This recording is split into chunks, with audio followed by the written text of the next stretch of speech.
보고서는 배부해드린 유의물을 참고해 주시기 바랍니다. 회의에 앞서서 잠깐 안내 말씀드리겠습니다. 오늘 6월 28일자로 우리 위원회에 김영춘 위원님이 사임을 하고 더종환 위원님이 새롭게 도입되었습니다. 그리고 중계방송과 관련해서 오늘 회의는 국회방송에서 녹화 중계를 할 예정입니다. 여러 위원님들 참고를 해주시기 바랍니다. 그러면 의사일정 제1항 국무위원 후보자 농림축산식품부 장관 김영록에 대한 인사청문회를 상정합니다. 인사청문회를 시작하기 전에 위원장으로서 한 말씀 드리고자 합니다. 위원님께서도 잘 아시고 계시는 바와 같이 국무위원 후보자에 대한 인사청문회는 국민의 대표기관인 국회가 국무위원 후보자의 도덕성, 준법의식, 책임성 등을 검증함과 동시에 공직 후보자가 해당 직책을 잘 수행할 수 있는지 그 여부를 사전에 점검함으로써 국민들이 납득할 수 있는 인사가 이루어지도록 하는데 그 뜻이 있는 제도라고 할 수 있겠습니다. 여러 위원님들께서는 이러한 제도의 취지를 충분히 감안을 하셔서 오늘 인사청문회가 국무위원 후보자의 도덕성은 물론이고 각종 정책에 대한 소신과 능력을 보다 객관적이고 공정하게 검증할 수 있는 기회가 될 수 있도록 노력해 주시기 바랍니다. 아울러 김영록 후보자께서도 여러 위원님들의 질의에 대해서 솔직하고 성실한 답변을 함으로써 인사청문회가 내실 있게 진행될 수 있도록 적극적인 협조를 부탁을 드리겠습니다. 선서 공직 후보자인 본인은 양심에 따라 승진과 보탬이 없이 사실 그대로 말할 것을 맹서합니다. 2017년 6월 28일 공직 후보자 김영록.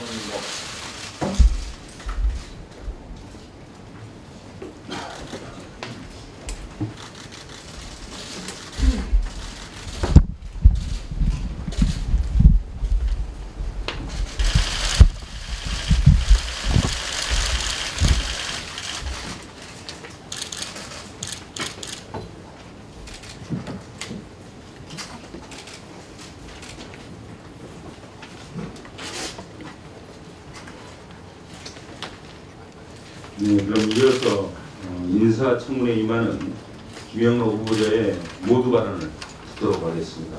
후보자께서는 발언대로 나오셔서 10분 이내에 말씀을 해주시기 바랍니다.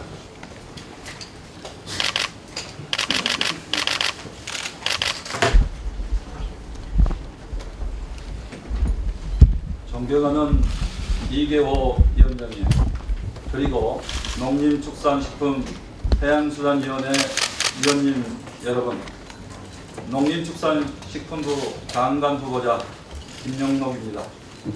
먼저 우리 농업과 농촌을 위해 깊은 애정을 가지고 바쁘게 의정활동을 하시는 중에도 인사청문회를 준비해 주신 데 대해 진심으로 감사의 말씀을 드립니다. 저는 오늘 농업 농촌이 대단히 어려운 시기에 대한민국의 농림축산식품 정책을 책임지는 장관으로서 종합적인 업무 수행 능력과 자질을 검증받기 위해 이 자리에 섰습니다. 오늘 인사청문회에서 위원님들의 검증에 차질이 없도록 정직하고 성실하게 답변에 임하겠으며 검증 과정에서 위원님께서 주시는 보고는 마음에 깊이 새겨서 향후 직무 수행 과정에서 소홀함이 없도록 하겠습니다. 존경하는 위원장님, 그리고 위원님 여러분, 저는 지난 1978년 공직을 시작한 이후 감진군, 완도군, 전라남도 등 지방자치단체와 내무부 행정자치부 등 중앙부처에서 다양한 공직을 경험했습니다. 그리고 제18대와 19대 국회의원으로서 재직하면서 농정 현안에 대해서 농업인과 지역 주민의 목소리에 귀 기울여 왔습니다. 특히 6년간 국회 농림축산식품 해양수산위원회 위원회 간사로 활동하면서 농업과 농촌의 산적한 문제들에 대해 농업인을 대변해 정책 대안을 찾고자 노력한 바 있습니다. 이제 저는 그동안 쌓아온 경험과 역량 그리고 열정을 쏟아서 우리 농업과 농촌 식품산업을 발전시키는 데 혼신의 노력을 다하고자 합니다. 존경하는 위원장님 그리고 위원님 여러분, 우리 농업 농촌은 시장 개방 확대, 고령화 등 대내외의 구조적 어려움에 처해 있습니다. 과거에 체결된 FTA의 관세 단축 효과가 본격화되면서 농산물 수입이 증가하고 있고 고령화의 급속한 진행과 함께 후계 인력 확보에도 어려움을 겪고 있습니다. 최근에는 AI 부재역 등 가축 질병과 쌀값 하락 문제, 전례 없는 가뭄, 우박 등 자연재해로 인해 농업인의 시름이 깊어지고 있습니다. 이와 같은 어려운 여건 속에서 우리 농정은 당면 현안에 대한 근본적인 해결 방안을 마련하는 동시에 농업을 지속 가능한 생명산업으로 육성하여 미래에 대비하고 건강하고 안전한 국민 식생활 기반을 조성해야 하는 시대적 요구에 직면해 있습니다. 변호사, 선지급금을 다시 이제 환급하라, 환수하겠다는 것은 우리 농업계와 농민들에게는 비상사태와 같은 것입니다.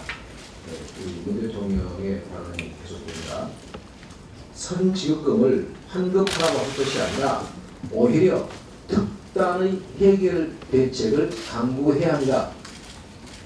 이렇게 얘기를 하셨습니다. 이제 정권이 교체가 되면 정치적 합의를 통해서 잘 풀 수 있도록 제가 노력을 하겠습니다. 이렇게 얘기했습니다. 우리 후보자께서 여기 대통령 말씀에 동의하시나요? 동의하시겠죠? 예. 네. 자, 그렇다면 대통령께서 특단의 해결 대책을 얘기를 하시는데 뭐 어떤 걸 좀 생각하고 계시나요? 선지급금에 대해서, 우선지급금에 대해서. 우선지급 지금 특단의 해결 대책을 지금 뭐 강구하고 계신가요? 아니면 그런 게 생각이 아예 없으신가요? 지금 서면 제출해온 저희한테 우리가 요청해서 지금 자본주의자 보낸 서면 제출에 보면 별로 그런 의견이 느껴지지 않아요. 장관 후보자로서 그 부분에 대해서 물론 지금은 이제 신청하시겠지만 장관 공석이기 때문에 아주 어떤 검토가 전문에서 이루어진 것은 없다고 좋습니다. 알고 있습니다. 그러면 대통령의 그런 그 취지와 공약에 따라서 특단의 해결 대책을 가볍게 이른 시간 내에 마련하시고 또 국회에 보고해 주시기 바랍니다. 제가 그 부분에 대해서는 정말 저도 우리 농민들의 울분이랄지 심정을 잘 압니다. 네, 그럴 거예요. 왜 경쟁의 실패를 우리 농민들에게 전가하는 게 농민들의 주장이기 때문에 그 부분은 많이 깊이 들어서 알고 있습니다. 자, 정부는 재정 원칙을 또 강조하고 있기 때문에 제 후보자로서 제가 충분히 조금만 하셔서 대통령이 말씀한 공약이 헛된 허언이 되지 않도록 충실히 들어주시기 바랍니다. 내년 지방선거가 6월 13일이라고 알고 계시죠? 예. 선거운동 기간은 13일이라는 거 아시죠? 예. 그죠? 그러면 내년 지방선거가 선거운동은 5월 31일부터 6월 12일까지 13일 하게 됩니다. 맞죠? 예. 농번기는 언제? 대체로 농번기는 언제? 잘 아시죠? 5월부터 그렇습니다. 5월, 6월입니다. 그러니까 내년 그 5월, 6월 중에서도 뭐 실제 농번기는 이제 5월 중하순에 피크 가장 적정으로 가장 바쁜 저희입니다. 이 내년 지방선거는 농번기가 가장 바쁠 때 선거를 치러야 됩니다. 4년 전에도 그와 같은 현상이 있었습니다. 잘 아시죠? 예. 그래서 농민들로부터 많은 항의를 받았습니다. 또 선거운동도 하기 어려웠습니다. 전부 논밭에 가 계시는데 마이크를 대고 저 같은 경우는 논밭에다가 대고 마이크를 대고 선거운동 할 수밖에 없는 그런 상황이었습니다. 이건 농민들의 참정권을 근본적으로 제한하는 결과를 가져온다고 얘기할 수 있습니다. 그래서 지금 제가 우리 여야 하면서 이명박 박근혜 10년 동안 우리 농민들은 버림받아 왔다. 산모 정치겠다. 이런 걸 하시면서 이게 이런 그 불안 요소, 그 농가 소득의 안정이라든지 이런데 농정 역량을 집중하겠습니다. 더 이상 이 땅에서 농업이 희생 산업이란 말이 나오지 않도록 하겠습니다. 농민의 눈물과 희생을 항상 제 마음에 담겠습니다, 여러분. 하고 감동적인 연설을 했습니다. 혹시 그 자리에 계셨던가요? 예, 저도 그 이야기 듣고 있습니다. 물론 당연히 공감하셨을 거고 어제 그 원고를 우리 장관 후보님께서 만드셨습니까? 저는 아니가 알겠습니다. 자, 그런데 우리 대통령이 5월 취임 날짜가 언제입니까? 5월 9일 날 대통령 선거했으니까? 당선된 바로 그렇습니다. 그런데 한 달이 더 지난 6월 12일 날 기재부에서 입장 발표를 합니다. 천명합니다. 그때 내년 저는 대단히 농업이 홀대받고 있다고 생각을 하고 있습니다. 그래서 농업이 희생산업이라 하는 우리 농민들의 생각이 절대 틀린 말씀이 아니라고 생각합니다. 그래서 예산 확보 문제는 모든 노력을 다해서 예산 확보하는데 노력을 했던 말씀을 올립니다. 또 제가 혼자 힘이 부족하면은 여러 의원님들의 힘을 빌려서라도 농민 수산, 농민 식품 분야 예산을 확보하는 데 모든 노력을 하고 있습니다. 꼭 그렇게 하시기 바랍니다. 네, 황정원 수고 많이 하셨습니다. 다음은 충북 제천시 단양군 출신 존경하는 권석창 의원님 질의해 주시기 바랍니다. 네, 충북 제천 단양 출신의 권석창입니다. 우선 우리 농림부 장관 후보자로 지명되신 우리 김영록 후보자님께 축하의 말씀을 드립니다. 행정고시 출신의 오랜 공직을 하셨기 때문에 행정 경험이 충분하리라고 믿어 의심치 않습니다. 또 저도 공직 25년 한 사람으로서 공직 경험을 오래 한 분의 능력을 믿고 있습니다. 다만 저희들이 야당으로서 건전한 비판에 충분히 수용하시고 만약에 문제가 있다면 청문회 과정을 통해서 문제가 있다면 단순히 청문회가 통과 의뢰가 아니라 충분한 검증의 기회가 되어야 된다. 그렇게 본의원은 생각을 합니다. 부장님, 네. 2014년 6월 27일 YTN에서 신윤의 출발 새 아침에 한번 출연하신 적이 있습니다. 원내수석 부대표 자격으로 가셨는데요. 그때 이런 말씀을 하셨습니다. 인사청문 제도보다 청와대 인사검증 시스템부터 손을 봐야 한다. 이렇게 한번 말씀하신 적이 있는데 기억나십니까? 예, 그런 취지가 맞은 것 같습니다. 그때 이런 내용으로 말씀을 하셨습니다. 대통령 측근이나 의중 인사에 대해서는 제대로 검증을 하지 않고 토론도 제대로 않고 봐주기식으로 검증을 한다든지 이러면 아무런 의미가 없다. 이렇게 말씀하셨습니다. 기억나십니까? 예. 지금 장관 후보자님이 되신 입장에서 볼 때 요즘 청문회로 인한 여러 가지 파행도 이루어지고 있는데요. 이게 청문제도의 문제라고 보십니까? 아니면 검증의 문제라고 보십니까? 이번 문재인 대통령 정부의 인사추천은 인사위원 사전 인수위가 준비단계가 없었기 때문에 좀 갑작스럽게 인사추천이 이루어졌다고 생각을 합니다. 그렇지만 청와대 인사검증팀에서 지금은 의원님께서 말씀하신 그런 부분에 대해서 충분히 인식을 하고 노력을 하고 있다고 알고 있습니다. 본의원이 지적한 바는 과거 민주당이 야당 시절일 때는 여당이 향해서 검증이 부실하다 이런 주장을 주로 해오시다가 이제 여당이 되어서는 야당의 건전한 비판에 대해서 발목 잡기다 이런 식으로 일관성 없게 나오는 것에 대해서 대단히 실망을 하고 있습니다.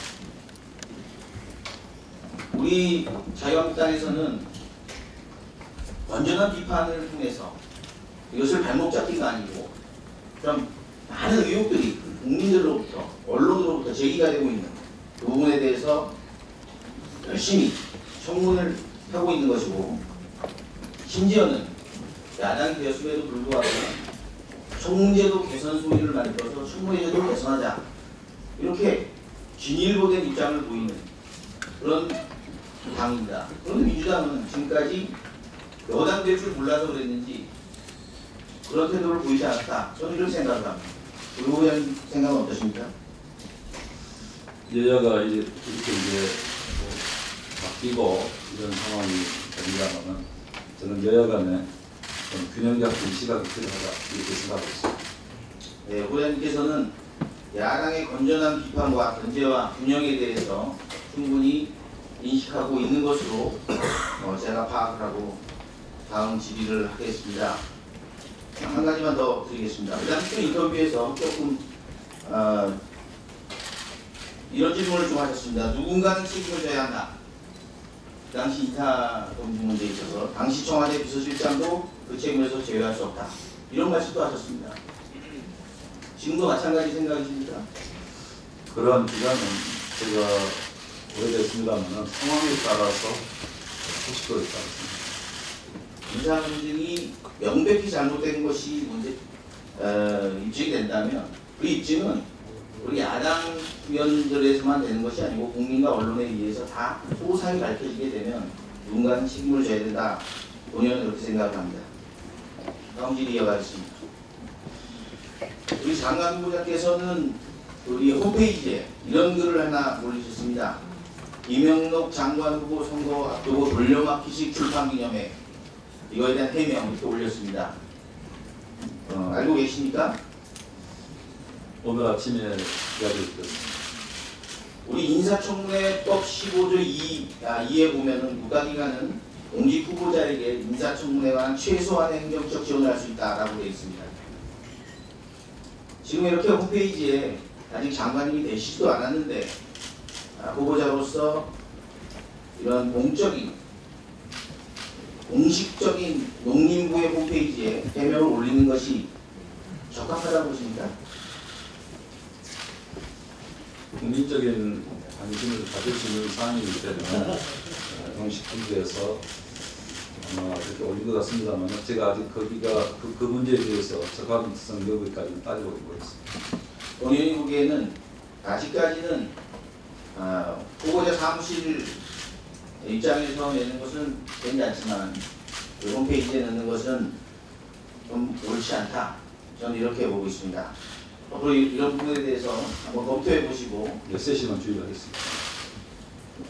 만약 시정 조치가 필요하면 시정 조치 해주시기 부탁드립니다. 앞으로 오늘 이번 청문뿐만이 아니라 앞으로도 이번 정부의 수많은 청문회가 이루어질 것인데 그때에도 이렇게 행정적 지원도 최소한에 그쳐야 되고 지금 행정부 공무원들이 2명의 장관을 모시는 이런 어려움에 처해 있다는 것을 반드시 이해하시고 이런 법 규정을 좀 준수해 주시기를 당부드립니다.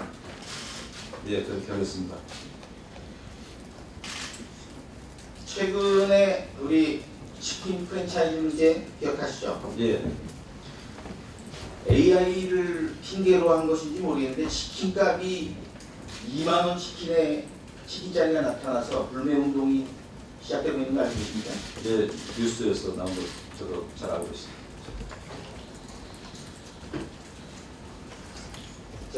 자료를 한번 보시면은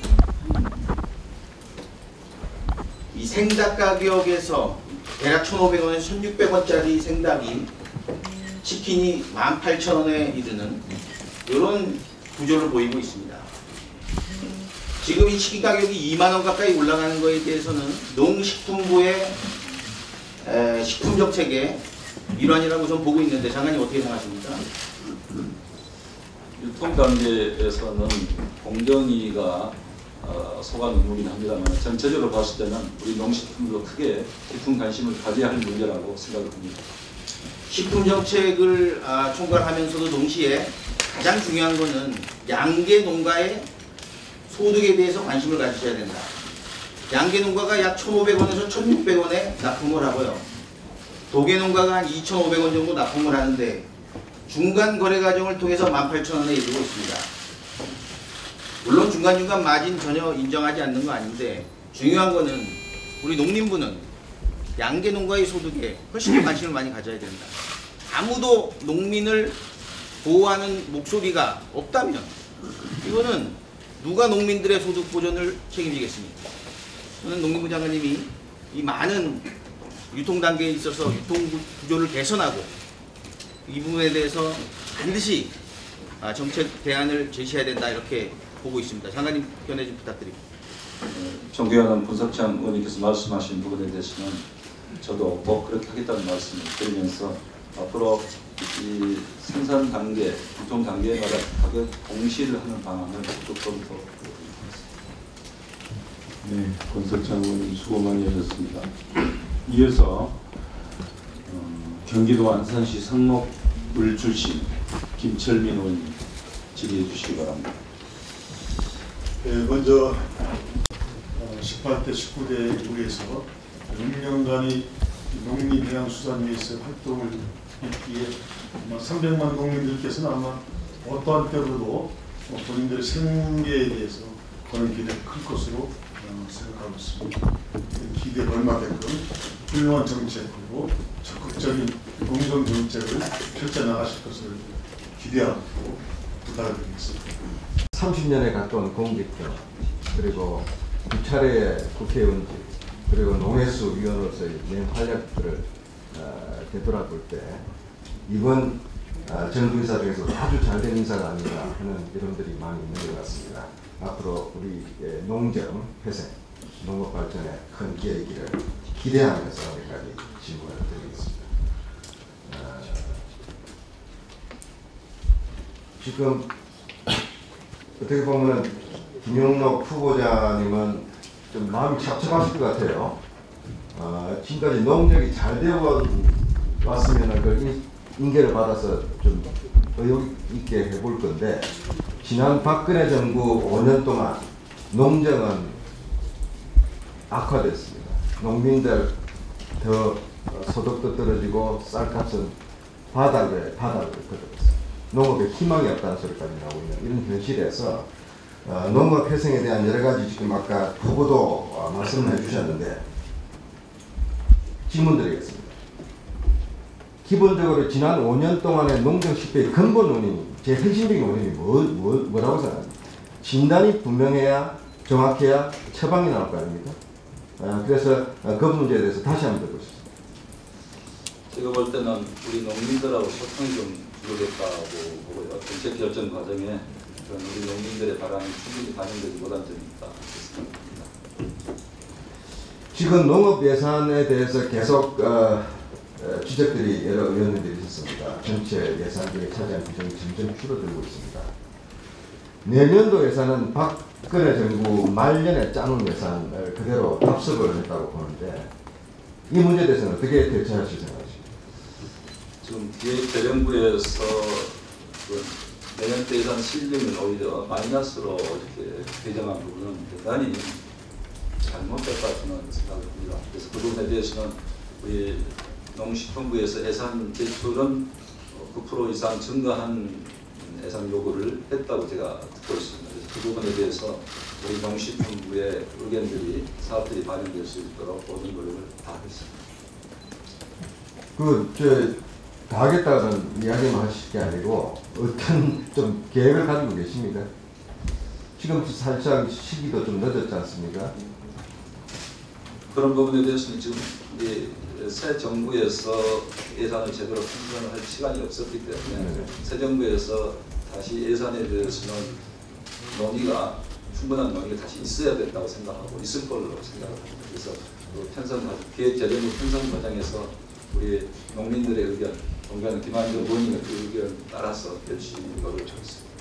국무회의 석상에서나 또 다른 토론회 석상에서 분명하게 논리적으로 설득을 할 수 있도록 또 기본께도 보고의 말씀도 드리고 토론을 통해서 충분히 이야기하도록 하겠습니다.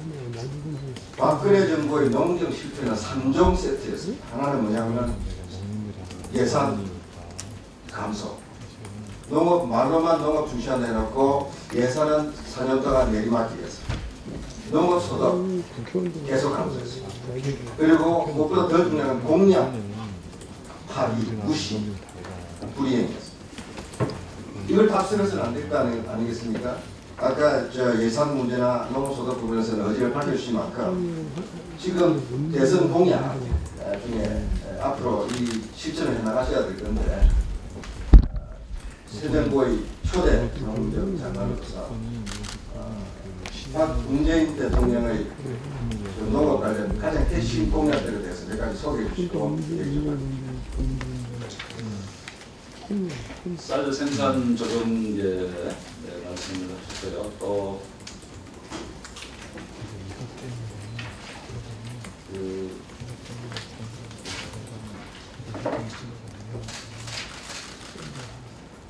그다음에 물가 상승률만큼 쌀 목표 가격을 올리겠다. 농산물 유통체계를 개선하겠다. 농업회에서 중국 설치했다. 여러 가지 있습니다만은 저는 앞으로 대통령 공약 사항들은 최소한의 공약이라고 봅니다. 그래서 그런 부분은 적극적으로 꼭 이행이 될 수 있도록 모든 노력을 하고요. 뿐만 아니라 이 공약에 더해서 우리 농업인들이 요구가 많기 때문에 그런 부분은 대통령님께 정말 직원을 해서라도 우리 농민들의 뜻이 관철되도록 하겠다는 그런 의지를 가지고 있습니다. 그 농식부 장관은 농업 생산자를 대변하고 또 보호를 해야 되지만 소비자도 보호를 해야 됩니다. 식탁 물가가 위협받고 있는 것은 어제 오늘 일이야. 특히 계란값 문제나 AI 여러 가지 문제를 인해 가지고 지금 고공행진을 하고 있습니다. 요즘 계란값 알고 계십니까? 예, 알고 있습니다. 시중 얼마큼 하고 있습니다. 2,000원 받고 앞으로 전망은 그렇게 하고 있습니다. 앞으로도 수급이 좀 불안한 건 사실입니다만 조금 단기가 지나면은 큰 문제는 아니라고 봅니다만 그러나 추석 전까지는 모든 비상수단을 강구해야 된다고 봅니다. 그 이야기를 똑같이 전임 장관이 하셨습니다. 똑같은 답변을 하셨습니다. 최근에 태국산인가요? 예. 해외에서 수입하겠다. 그것도 뭐 업체를 잘못 선정했든지 문제가 생겨서 또 무산됐고 앞으로 나아질 거라는 이야기를 하니까 벌써 6개월 전에 식탁에 오르는 달걀값은 서민들의 주식 아닙니까? 주부식인데 지금 여전히 어떻게 하죠? 그래서 다른 부분 같으면은 좀 우리 국민들께서 좀 인내하실 수도 있습니다만은 이 달걀은 주부식에 해당되기 때문에 정말 그런 부분에 대해서는 대단히 죄송스럽게 생각을 합니다. 그래서 지금 생산 기반을 조기에 회복시키는 게 가장 큰 거라고 생각하고 모든 노력을 하겠습니다.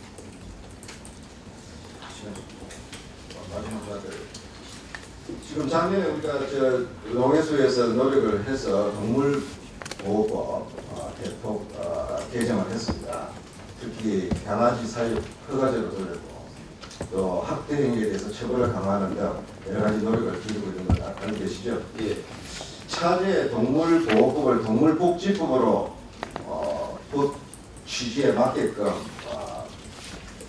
발전시킵니다.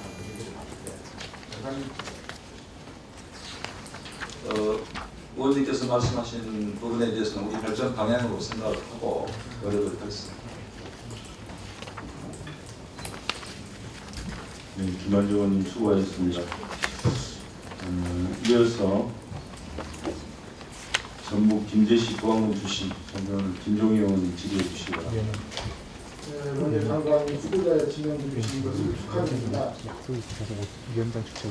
카에 아울러 심한 우려의 말씀을 드리지 않을 수 없을 것 같습니다. 지금 현재 농경 정책이 소장님 잘 아시는 바와 같이 쌀값은 21년 전으로 추락을 했고요.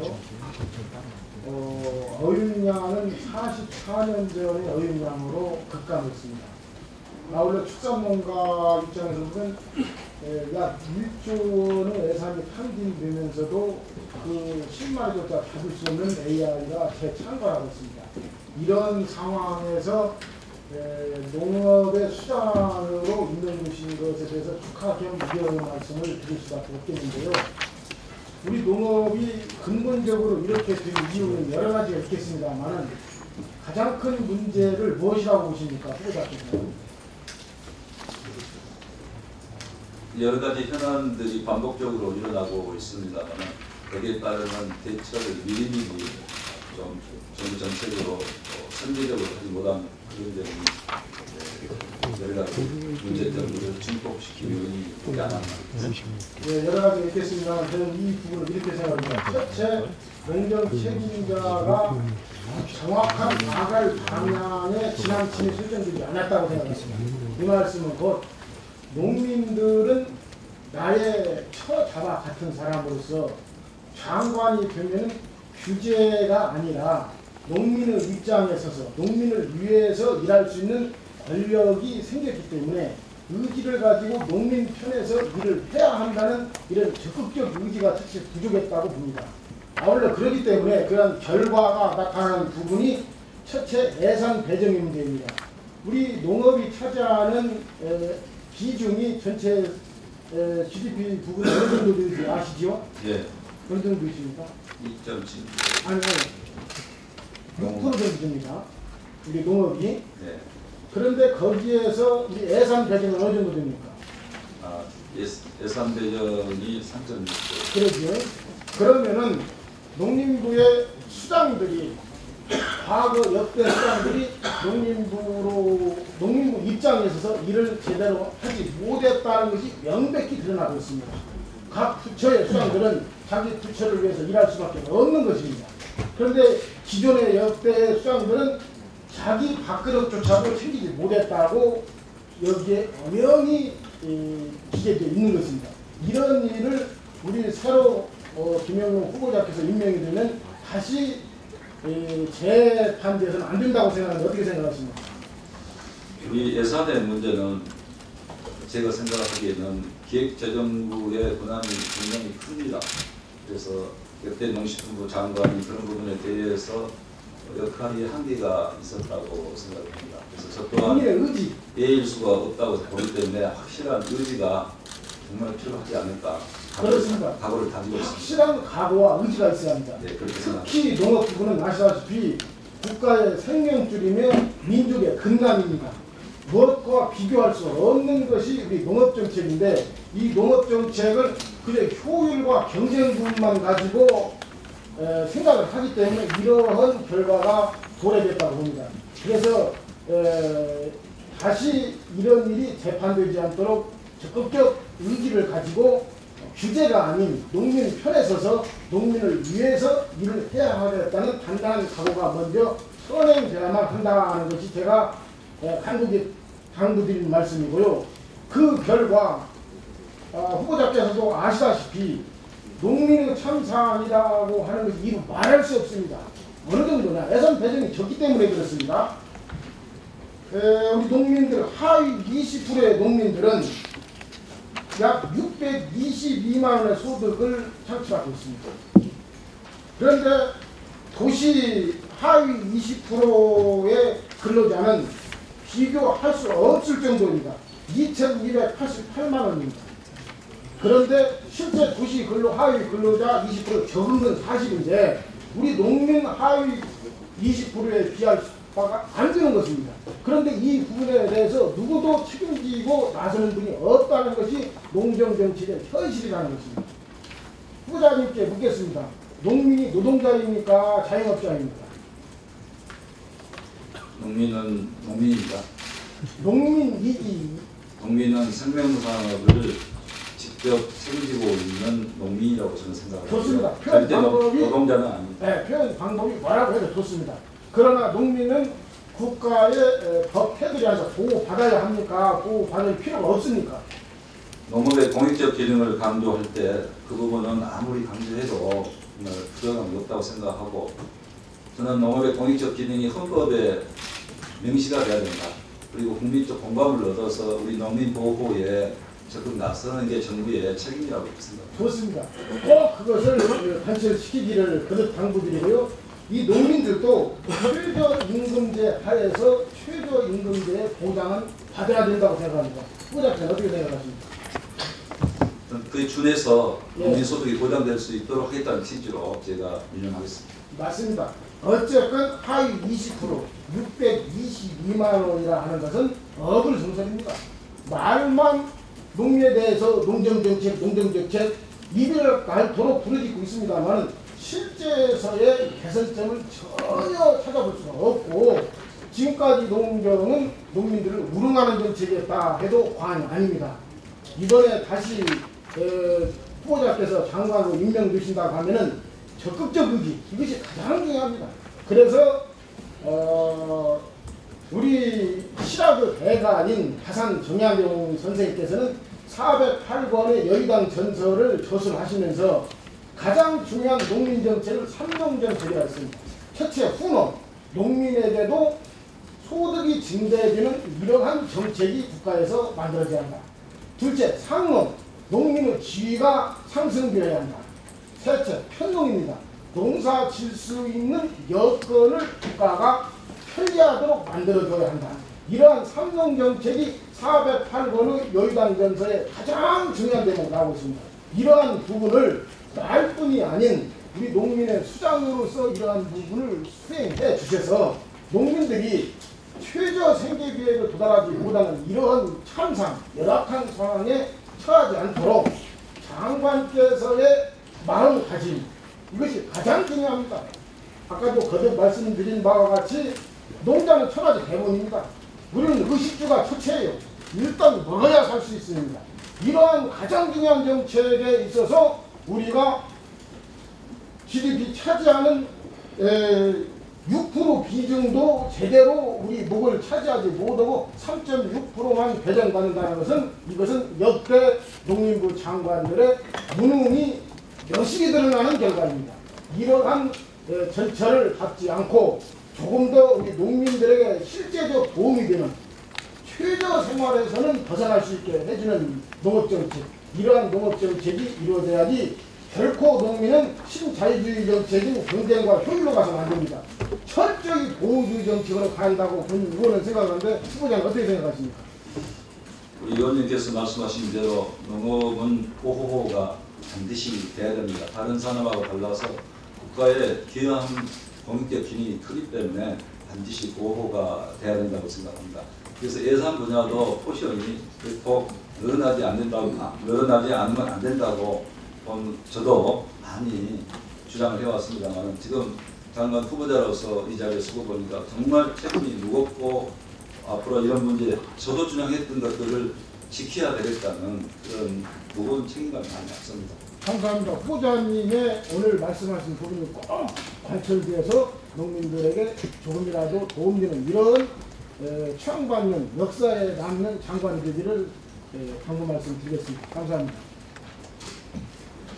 네, 김지영 의원 수고하셨습니다. 이어서 인천, 중부, 동부, 강화군 공직무 출신 존경하는 안상수 의원님 질의해 주시기 바랍니다. 30여 년의 공직생활 그리고 국회 활동을 통해서 아주 정말 훌륭한 성과를 내셨는데 지금 어려운 농민장관의 후보자가 돼서 책임이 막중하고 또 잘할 걸로 기대합니다. 축하합니다. 지난번에 녹조 현상을 없애겠다. 그래서 일부 환경단체에서 4대강 고 수문을 개방해서 물을 방류해버리는 거 아시죠? 예. 어떻게 생각하세요? 4대강 사업에 대한 평가는 다양한 평가가 있습니다.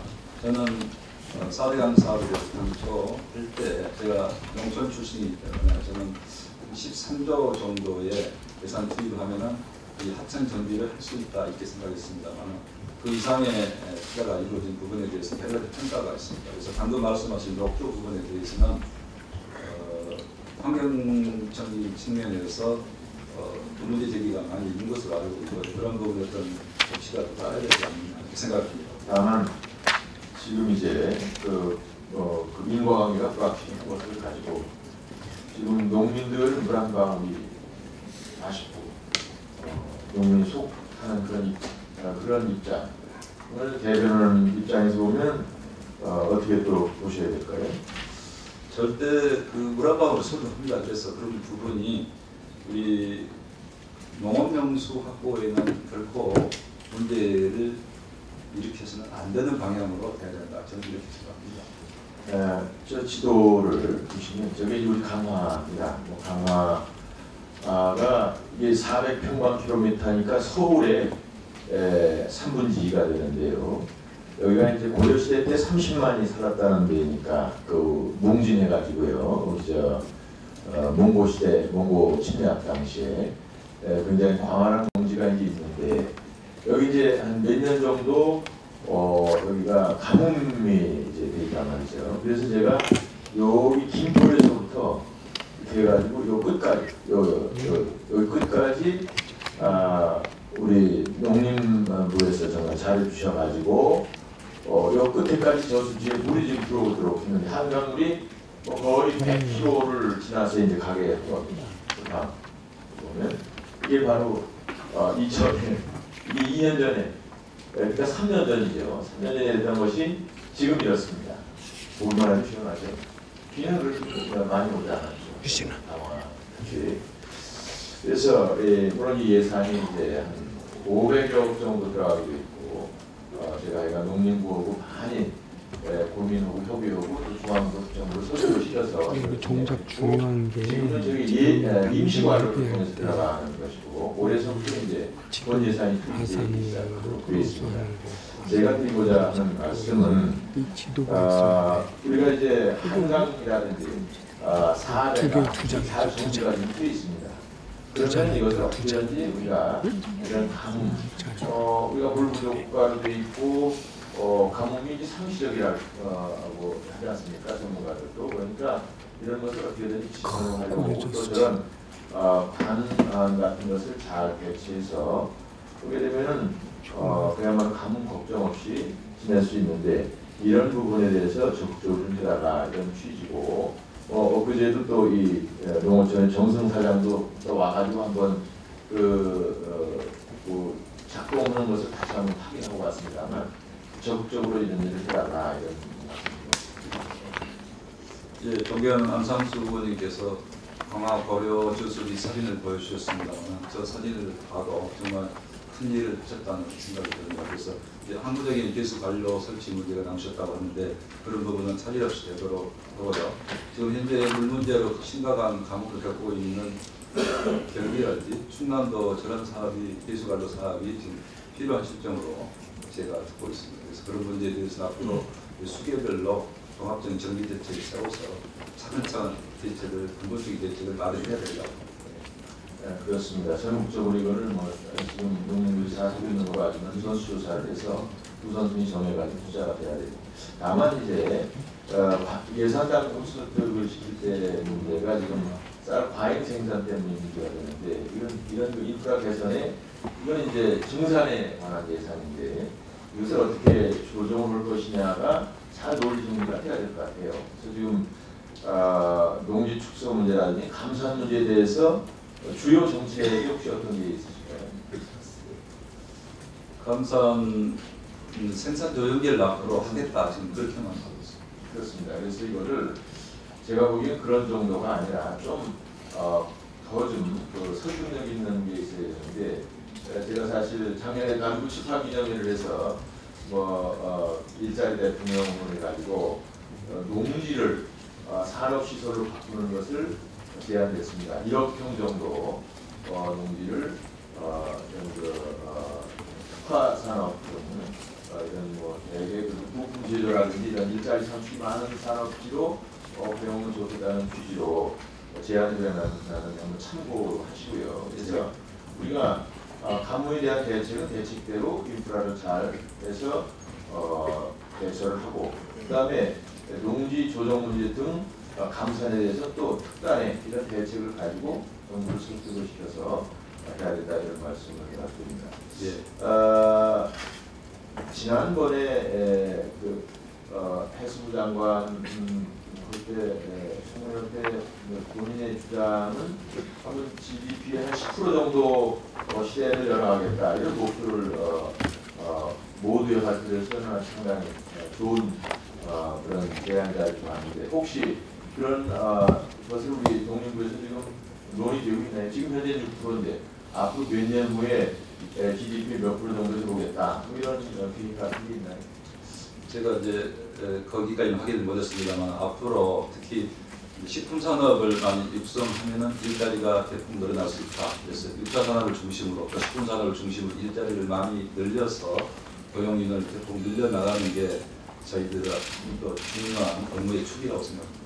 예, 그렇습니다. 이 지금 사실은 농림이라든지 해양수산이라든지 이런 데가 또다시 블루오션이 됐습니다. 예, 이제 과거에는 도시화가 되고 산업화가 되고 이제 첨단 산업화 되면서 낙후됐었는데 우리 농촌이나 어촌 해양 분야가 지금 이제 다시 쪽이 블루오션이 되는 거죠. 이거를 우리 관계자들이 아마 적극적으로 연구해가지고 결국 설득을 시켜야죠. 지금 3.6% 예산 그거 1% 올리기 0.1% 올리기가 얼마나 어렵습니까? 근데 어떤 논리와 그 타당성 있게 국민과 중앙정부를 설득을 시킬 수 있어야 되기 때문에 그런 점을 좀 더 체계적으로 해서 요 다음 업무 보고 때 우리 농림부의 계획은 뭐다? 이걸 한번 보고해 주시기 바랍니다. 예, 그렇게. 예, 여기 뭐 몇 가지 선언적으로 말씀드린 게 아니라 숫자로 더 정확하고 또 좀 공격적인 숫자로 공격 숫자로 해서 우리도 그래야 또 국회나 정부를 설득을 시킬 수 있을 것 같아요. 목표를 가지고 미래상을 제시할 수 있도록 하라는 그런 것으로 제가 알고 노력하겠습니다. 네, 안선수 의원님 수고 많이 하셨습니다. 이어서 경북 의성 출신 비례대표 김영건 의원 질의해 주시기 바랍니다. 예, 축하드립니다. 후보자께서는 이 방이 낯설지 않으시죠? 이 자리에 앉은 건 굉장히 맞습니다. 그래요. 행정 경험도 풍부하시고 농업 현장에 대해서 누구보다도 잘 아시고 두 번의 국회의원 경험도 갖고 계시고 지금 우리 농촌의 어려운 현실을 감안한다면 장관을 하셨을 때 정말 커다란 희망을 좀 만들어주는 농정을 펼쳐주시기 바랍니다. 지금 현장에서 산지에서 쌀값이 얼마 정도 하죠? 지금 12만 원대입니다. 12만 6천 원 정도. 시장 가격이 어느 정도면 적당하다고 생각하십니까? 쌀이. 목표 가격을 아니 목표 가격 말고 시장 가격. 네, 시장 가격이 쌀이 한 가마에 얼마쯤 하면 적당하다고? 우리 농민들 의견을 들어보면은 17만 원 그래야 됩니다. 저는 한 20만 원 정도 최저 산도 17만 원. 20만 원. 그런다 하더라도 지금 이제 그 가정에서 사실상 쌀 소비량이 많이 줄었기 때문에 가게에 크게 부담은 되지 않을 거라고 봅니다.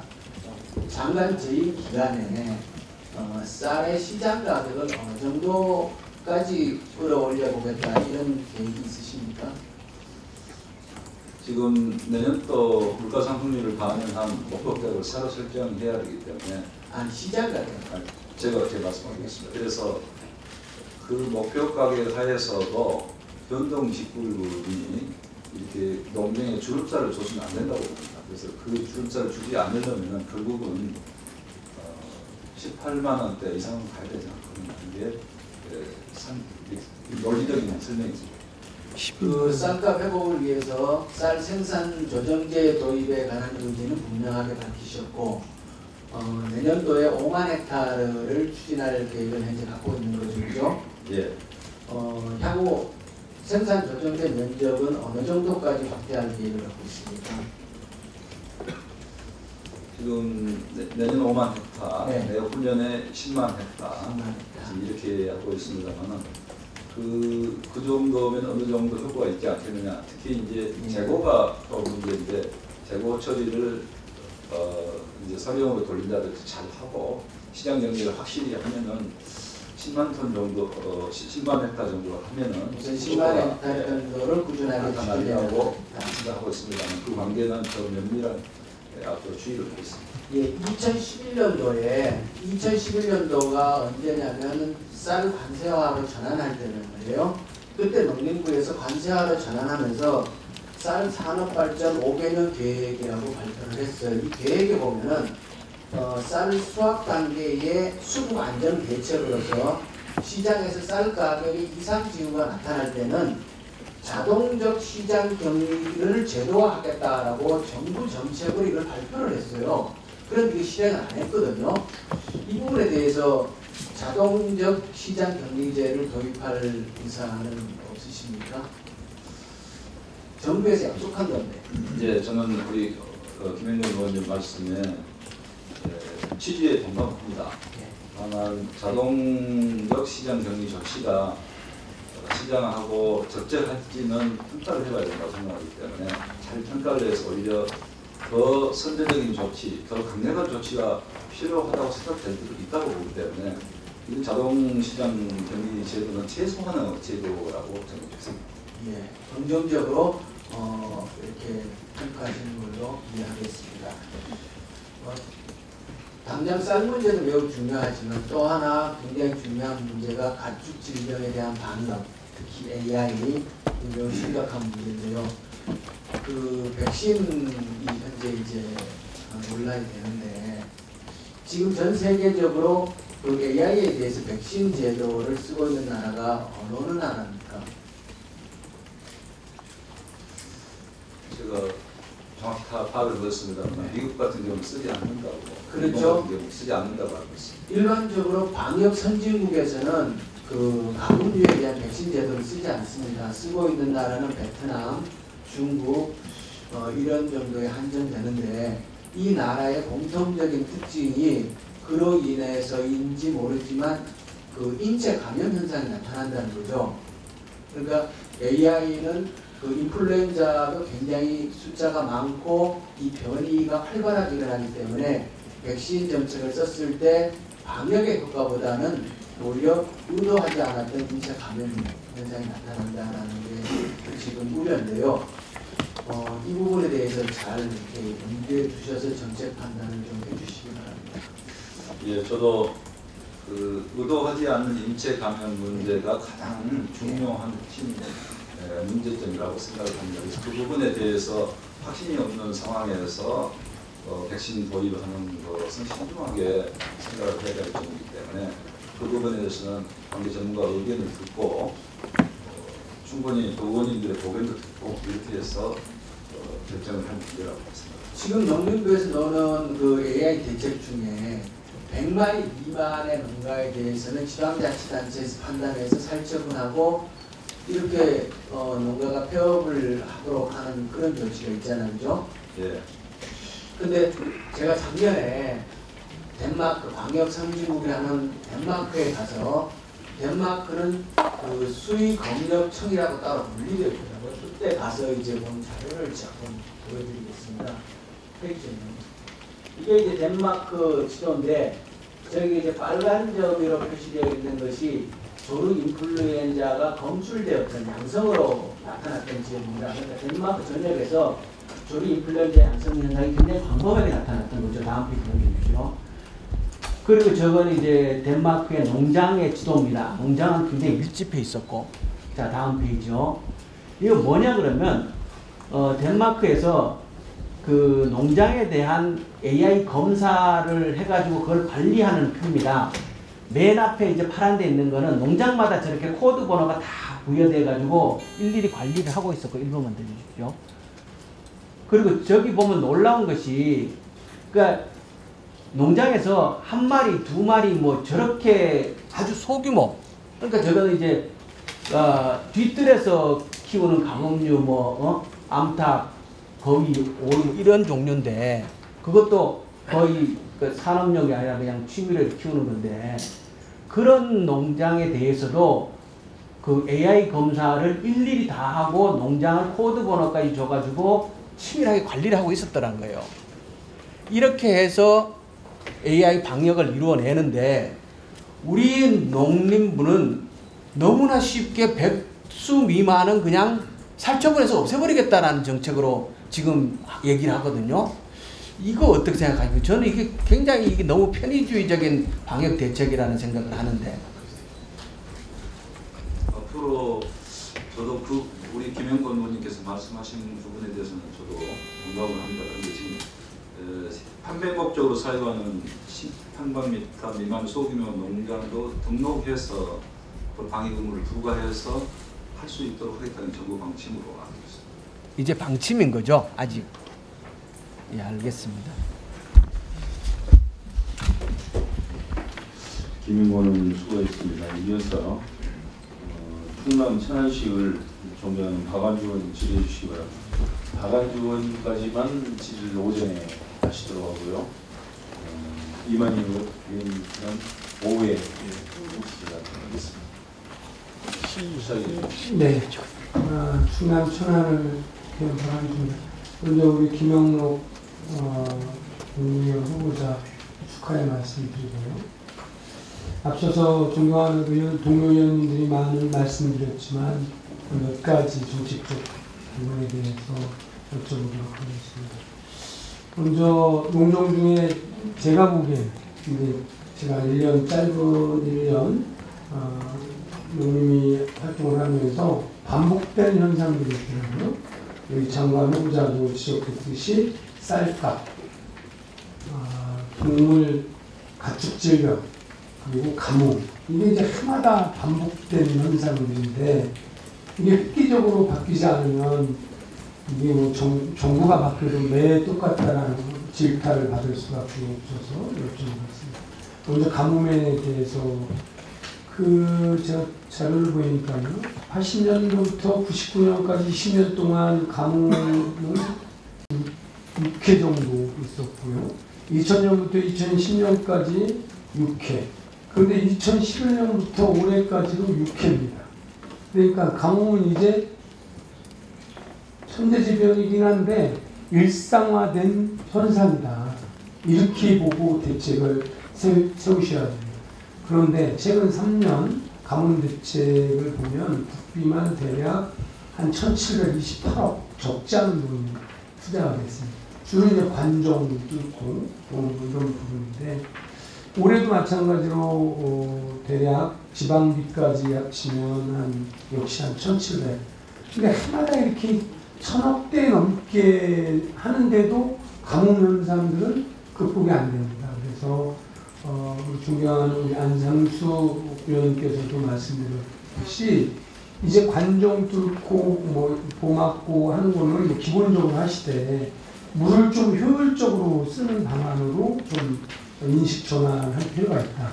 예를 들면 한강을 끓여갖고 강화도에 이렇게 안정적 용수 공급으로 항구적 이런 사업을 하셔야 된다는 겁니다. 단적으로 얼마 전 당정협의 했을 때도 올해는 특히 경기 남부하고 충남 서북부, 전남 이렇게 이제 가공인데 그 항구적 대책 중에 하나가 그런 겁니다. 아산호는 담수율이 한 80% 이상 되는데 삭교는 좀 낮습니다. 그럼 서로 연결해서 남는 물을 서로 이제 공유해 쓰는 거고, 또 한 측면은 아산호를 경기 남부하고 충청 북부 지역 위에서 특정 저수지에 이렇게 물을 끌어올려서 다시 쓰는 거죠.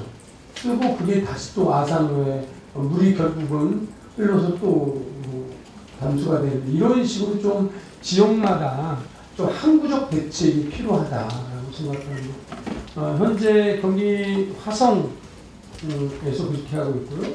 충남 당진 이렇게 하고 있습니다. 전남 진도 군내호를 둔전 저수지로 이렇게 수계 연결하는 사업들을 하는데 이렇게 수계 연결하는 사업에 대해서 장관님 어떻게 의견에 대해서 입장을 좀.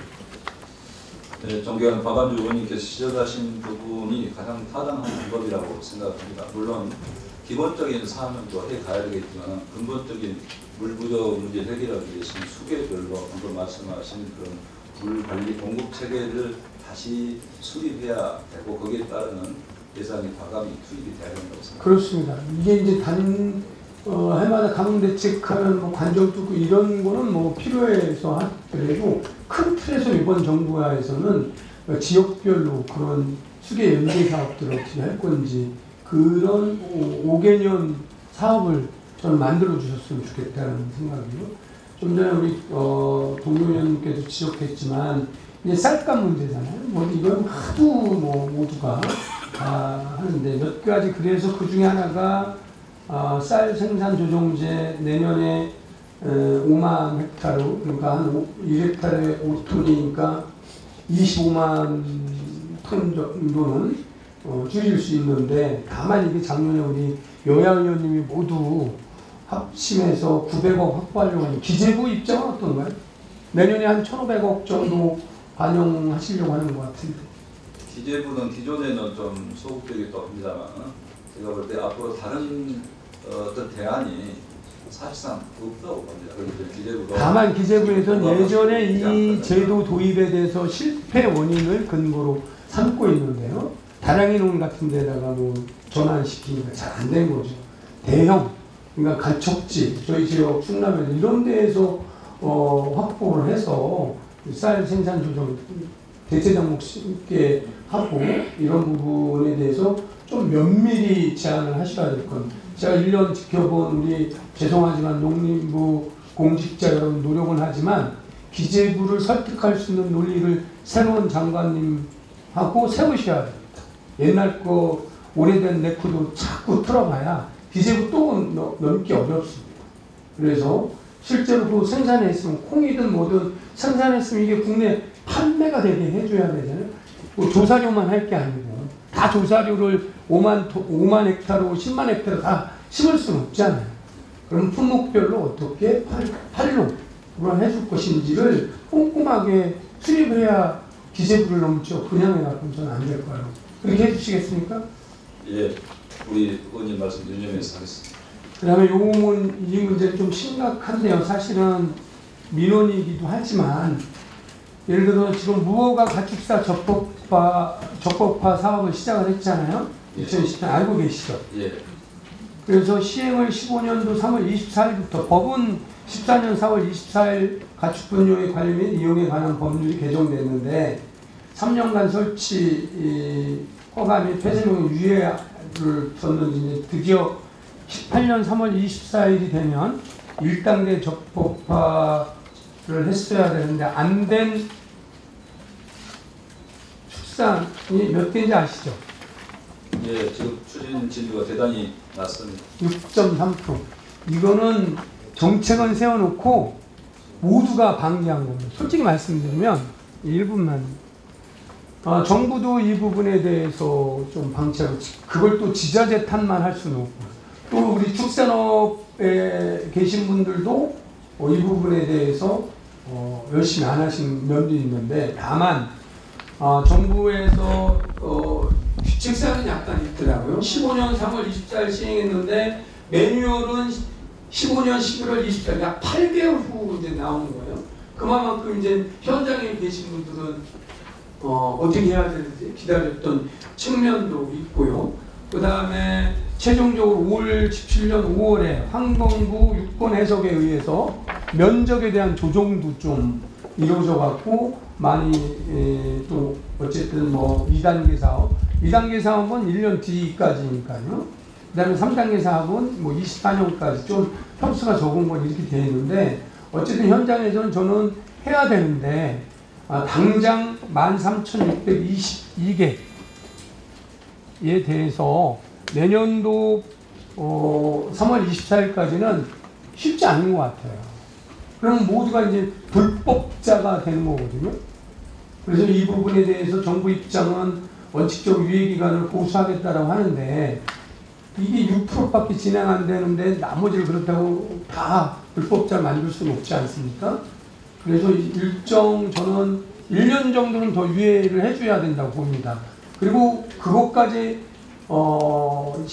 유예기간을 추가로 더 준 그 사유는 어쨌든 매뉴얼을 늦게 만들고 뭐 이러저러한 정부의 규칙사회가 조금은 있다 보이니까 그리고 나서 엄격하게 집행을 하는 것이 타협아니라고 생각하는데 어떻게 생각하세요? 제가 생각할 때 우선 전제해야 될 부분은 우리 축산인들도 무허가 축사 시설에 대해서는 언제 하더라도 반드시 적법화를 할 수밖에 없다, 해야 된다는 것을 분명히 인식을 해야 된다고 생각합니다. 근데 어려움이 있습니다. 제가 들어보니까 이게 굉장히 행정 절차가 너무 방대하고 복잡해가지고 민원을 가져가면 어디로 가야 될지부터 모르고 너무 많은 민원 부서가 협조가 필요해서 어려움이 많다는 이야기를 듣고 있고, 그래서 이 부분은 제가 문제점 다시 한번 더 점검해보고 지방자치단체와 관련 부처가 좀 더 적극적으로 나서서 추진해야지 지금 현재 이 상태로 가서는 안 된다 봅니다. 그리고 적극 추진하고, 그리고 방금 우리 의원님께서 말씀하신 유예 부분은 적극 추진하고 또 판단을 해봐야 될 거라고 생각합니다. 그래서 축산인들도 유예냐 유예하지 않느냐를 떠나서 어차피 적법화해야 될 부분은 해야 될 일이기 때문에 모든 노력을 다 할 수 있도록 하고 뒷받침을 정부가 적극하도록 하겠습니다. 그러니까 뭐 말씀드리면 짧게 진짜 복잡해요. 제가 보기에는 농림축산식품부하고 환경부, 국토부가 같이 있는데 행정절차가 한 7개 정도를 하는데 진짜 이 전문 대행업을 하지 않는 이상은 하고 싶어도 어려움이 있으니까 하여튼 같은 부처에서 간소화할 수 있는 방안을 포함해서 좀 검토를 해주십사. 맞습니다. 네, 이상.